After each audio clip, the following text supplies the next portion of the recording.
President-elect Trump choosing Peter Navarro for a top economic position in his next administration. Trump writing on Truth Social.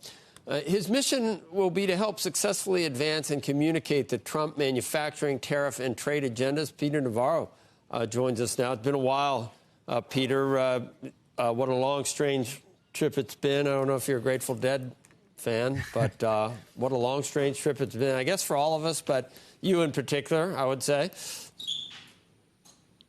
Joe, it's really great to be with you. I want to congratulate you, Andrew, and Becky for your longevity. And I have an interesting experience here. I'm one of only 3 Trump people who was with the boss all the way back in the 2016 campaign, through the transition, all the way till now. And the good news for both Wall Street and Main Street is that things are progressing beautifully at the transition in a way where we're going to have peace, prosperity, security in a way where I don't think we've ever had a presidential administration achieve that. And it's partly going to be the personnel. We're getting that absolutely right this time. And it's also, of course, going to be the policy. We're hitting the ground running. I've been spending a lot of time down in Palm Beach at the transition, and I think life's going to be great. I've seen it said that hopefully this time around that maybe Wall Street advisors don't have quite as much influence on policy, and I think you're on the record saying that that some of the Wall Street I guess co-cabinet members or co-advisors back in the last administration got in the way of some of the things that you wanted to do and had the president's ear, so they didn't get done. Is that fair to say? That's fair to say, looking in the rearview mirror. But the issue isn't Wall Street. It was the mindset that was brought to the White House. There was just a lot of people who were against the Trump agenda. What we have now, I mean, look, if you go, for example, to the econ team, Scott Bessent, I mean, that guy, he's a chess player. He knows the financial markets cold. He's going to work with Kevin Hassett as the National Economic Council director. They're going to do a beautiful job. We got Howard Lutnick over at Commerce, who's going to bring dynamic innovation to that agency. And by the way, Joe, small business is going to outperform everybody in this country because of the kinds of innovations that are going to be done. And then you have the Musk-Ramaswamy team that are doing the DOGE and cost efficiency. For me, Joe, what this all adds up to, first of all, is we're going to be able to break the back of the persistent inflation we've been experiencing. And it's going to happen first and foremost with Drill Baby Drill. The team we have at Energy and Interior is Burgum and Wright.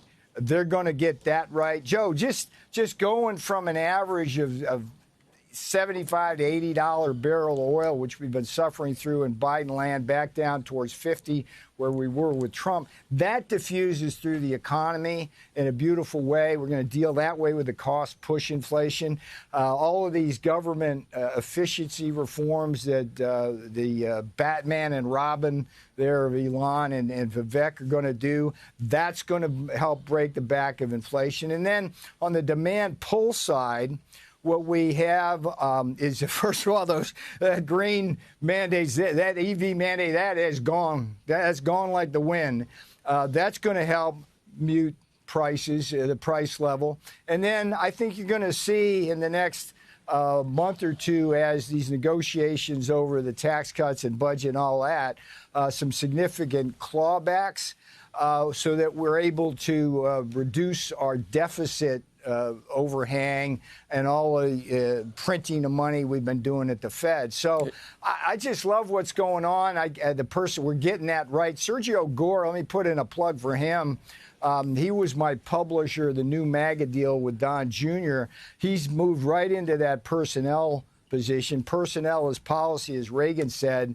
And they're just doing a great job vetting people, moving in. They're just hiring people like this. If personnel is policy, that's what people think, that your appointment made it much more likely that tariffs aren't just a negotiating tool, but that they're actually employed. And, that, to some people, that's a horrifying thought. To others, maybe not so much. But when you talk about inflation, how do you make the case that if you are there to make sure that the president follows through on some of these tariffs, how do you make the case that that's not inflationary?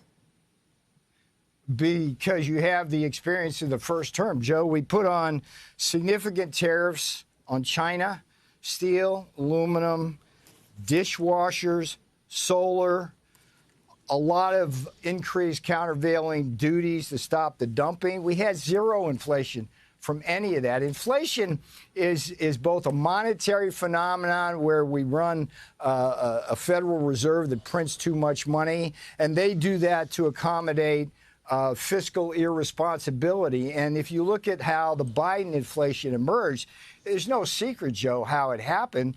It's fiscal irresponsibility, spending too much money. And I'd say they just destroyed strategic energy dominance for the United States, which is sitting on the mother lode of reserves that would make it strategic energy dominant. So I would say that just go back and play all the interviews that were done on CNBC of people back in the first term with their hair on fire warning about inflation. It never happened. And it's the same movie this time. I think what we need to focus on, and by the way, the news yesterday was really interesting with Masa-san.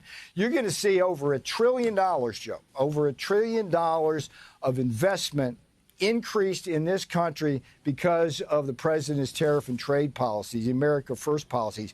People are wanting to come here, not just to be inside, but also because of all the good things we're doing in terms of tax relief and regulatory relief. And, Joe, I can't stress more this regulatory relief that's coming. It's going to come through the Lutnick chain. It's going to come through the Ilan Ramaswamy chain. And it's going to dramatically reduce the burden on corporations, small businesses. And that's why I said a few minutes ago that small businesses, I think, are going to outperform. The small caps are going to outperform because they got the biggest bang for the buck out of reduced regulatory loads and tax loads.